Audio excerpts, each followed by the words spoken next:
Hello friends, huge welcome to my channel. कुछ दिन पहले हमने ग्रिप ऑफ चेंज किया था under the Dalit writing subject for Delhi University and today we are going to cover the part 2 for the same topic. ये भी आपके exam में आएगा और इक्वली इम्पॉर्टेंट है जितना पार्ट 1 इम्पॉर्टेंट है। Before moving further, please do not forget to share and subscribe the channel. This is the way you will keep on getting the updates about the latest videos. Art present की 3 playlist हैं आपके semester 5 की preparation के लिए और पीछे जितने भी सेमेस्टर्स जा चुके हैं, अगर आपने अभी तक एग्जाम्स नहीं दिए हैं तो उनकी भी प्लेलिस्ट्स हैं। If you do not find it you can leave a comment and you will be replied about the link.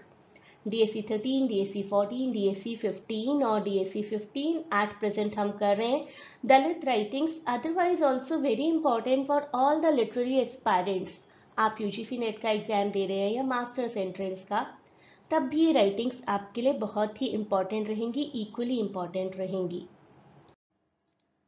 जब भी आप ग्रिप ऑफ चेंज की बात करेंगे तो पार्ट 2 की भी बात होगी। पार्ट 2 का नाम है Asiriyar Kurippu and this is considered to be the sequel of the previous work, जिसमें शिवगामी ने अपने ही वर्क को रिविजिट किया है। पार्ट 1 जरूर देखें, पार्ट 1 देखेंगे तभी आपको पार्ट 2 अच्छे से समझ में आएगा। Grip of change 2006। अब अपनी राइटर के बारे में थोड़ा सा जानते हैं। देखिए कितनी प्यारी सी स्माइल है इनकी। She was born 30 November 1957। Dalit feminist writer हैं, दलित तो हैं ही, फेमिनिस्ट अब पता चल गया। फॉर्मर IAS ऑफिसर ऑल्सो और एक्टिविस्ट भी रही हैं।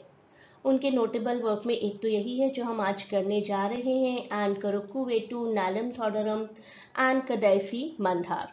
याद रख पाए तो बहुत अच्छी बात है, नहीं तो एटलीस्ट इस वर्क को जरूर याद रखिए जो हम एट प्रेजेंट कवर कर रहे हैं। कुछ इंपॉर्टेंट इंफॉर्मेशन इस नॉवल के बारे में एक बार फिर से देख लेते हैं। First novel written by a Dalit women in Tamil, सबसे पहले 1989 में पब्लिश हुआ था विद 25 चैप्टर्स, और 10 साल बाद शिवगामी जी ने एक सीक्वल ऐड किया विद अनदर 17 चैप्टर्स और ये 2 रीडिंग्स बन गई। First part is called Kathamuthu the grip of change and second is called Gauri author's note. तो फर्दर इन 2005 उन्होंने ट्रांसलेट भी किया इस वर्क को, जो कि इंग्लिश में पब्लिश हुआ as a whole book in 2006। तो रीडर्स को, दलित विमेन ऑथर को अंडरस्टैंड करना है। फर्स्ट तमिल दलित नॉवेलिस्ट हैं, ये याद रखना है, जिन्होंने अपने वर्क को डीकंस्ट्रक्ट करते हुए उसी वर्क को ट्रांसलेट भी किया। Gauri authors notes. सबसे पहले तो आप गौरी कैरेक्टर के बारे में जानिए प्रीवियस पार्ट को पढ़कर, एंड गौरी के थ्रू ऑथर ने अपना खुद का रिफ्लेक्शन किया है। ऑथर रिविजिट करती हैं अपने होम टाउन को और वहाँ के ट्रांसफॉर्मेशंस को देखती हैं, क्वेश्चन करती हैं अपनी खुद की राइटिंग की शॉर्ट कमिंग्स और डिस्क्रिपेंसीज के बारे में बात होती है, उनके फिक्शनल नैरेटिव और उनकी रियलिटी के बारे में। बहुत सी stream of consciousness, memory, story telling है पार्ट 2 में। पार्ट 1 में उन्होंने एक so called lower class person का सेक्सुअल असॉल्ट डिस्कस किया था और यहाँ पर वो एग्जामिन करती हैं कि ऐसा उन्होंने किया तो क्यों किया। Why she depicted the sexual assault of a woman through a caste lens, acknowledging her personal biases and the impact of societal influences on her writing. तो कहीं ऐसा तो नहीं है कि being a Dalit, I am so inclined towards Dalits that I always talk about the atrocities that have been practiced upon them. A recollection of a college incident where she faced caste-based insults highlights ongoing prejudices, prompting her कि नहीं, justified है, caste related जो भी atrocity society में हो रही है justified है, और उनको पोर्ट्रे किया जाना, लोगों को उनको बताया जाना कि ऐसा होता है दलित्स के साथ, that is quite right and justified. The writer thinks about her memories, her own identity, her own writing process और nostalgia यानी कि पुरानी यादों के साथ अपना सेल्फ रिफ्लेक्शन करती हैं। She recognizes that memories are huge in that her storytelling intertwines truth and imagination through the road of memory. Chapter 4 में वो थोड़ा सा एब्सर्ड सपना देखती है जहाँ पर एक स्ट्रेंजर है, इंक्लूड करता है उनको और एडवाइस करता है her to abandon writing for a conventional career, कि एक कन्वेंशनल करियर अपनाइए, राइटर होना भी क्या कोई करियर है। This encounter evokes feeling of violation and anxiety, reminding her of her father's oppressive influence. उनकी फादर का इन्फ्लुएंस भी इसी तरीके का रहा होगा. She was not supported by anyone to be a writer.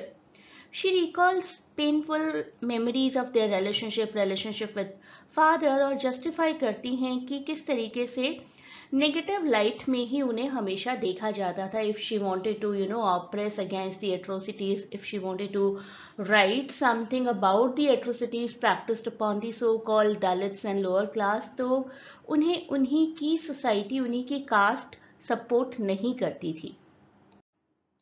हमारी राइटर एम्फेसाइज करती हैं कि राइटर्स को कुछ चीज़ों की ज़रूरत है. उन्हें एग्जामिन करने की ज़रूरत है कि क्या क्या बायसेस हो रहे हैं सोसाइटी में, और उस बायस को, उस पार्शियलिटी को ऑथेंटिकली रिप्रेजेंट करने की ज़रूरत है. That too in the very real setting of rural life, setting of caste dynamics. डरने की क्या ज़रूरत है? If you are writing about the negative things or partialities or biases that happen to a Dalit person, तो आपको society को challenge करके literally norms को थोड़ा सा साइड में रख कर सोचना पड़ेगा, कैरेक्टर्स को कॉम्प्लेक्स करना पड़ेगा जितने वो रियलिटी में हैं. She advocates for narratives that reflect the real diverse realities of society. Introspection तो है ही उनके पास. Her introspection encourages readers to engage with more inclusive stories.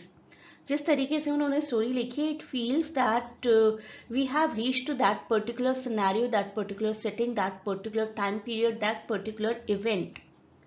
तो बाउंड्रीज को, ट्रेडिशनल स्टोरी टेलिंग की बाउंड्रीज को पुश आउट करके इंक्लूसिव स्टोरीज लिखती हैं वो, जिससे कि रीडर्स कंप्लीटली एंगेज हो जाते हैं with the surroundings that she wants to create. इस तरीके का एक क्वेश्चन आ सकता है आपको एग्जाम में. Discuss the theme of memory in Gauri authors notes. How does the author's exploration of a past influence present writing. तो गौरी में क्या किया, गौरी ऑथर्स नोट में हमारी राइटर ने क्या किया है? नेविगेट किया है the relationship between memory and story telling. अपनी मेमोरी के थ्रू ही लिखा है, अपनी ही पास्ट को कहीं ना कहीं एक फिक्शनल वे में रिप्रेजेंट किया है अपनी राइटिंग्स में. और इस तरीके से राइटिंग मेटा नैरेटिव हो जाती है.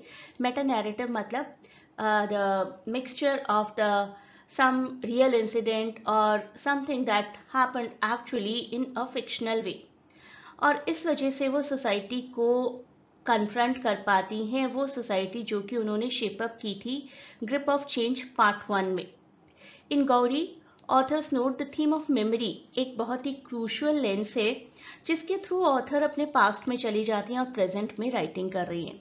नरेटर अपने होम टाउन को विजिट करती हैं, वहाँ के ट्रांसफॉर्मेशंस को देखती हैं, क्या क्या चेंजेस हुए हैं, और रिवील करती हैं अपनी इंट्रोस्पेक्टिव मेमोरी के थ्रू कि हाँ बायसेस तो थे, और उन्हीं बायसेस को उन्होंने नैरेटिव्स की फॉर्म में शेप आउट किया है. Please do not forget to share and subscribe the channel. मैं आपको एक टेलीग्राम लिंक प्रोवाइड करूंगी जिस चैनल को ज्वाइन कर सकते हैं आप. वहाँ पर वीडियोस के अपडेट प्रोवाइड किए जाएंगे रेगुलरली. उन वीडियोस को देखिए, सभी लेक्चर्स को देखिए, आपकी प्रिपरेशन बहुत अच्छी हो जाएगी. तो इसी वीडियो के डिस्क्रिप्शन में आपको एक टेलीग्राम चैनल का लिंक दे दिया जाएगा और सभी प्लेलिस्ट्स के लिंक्स भी.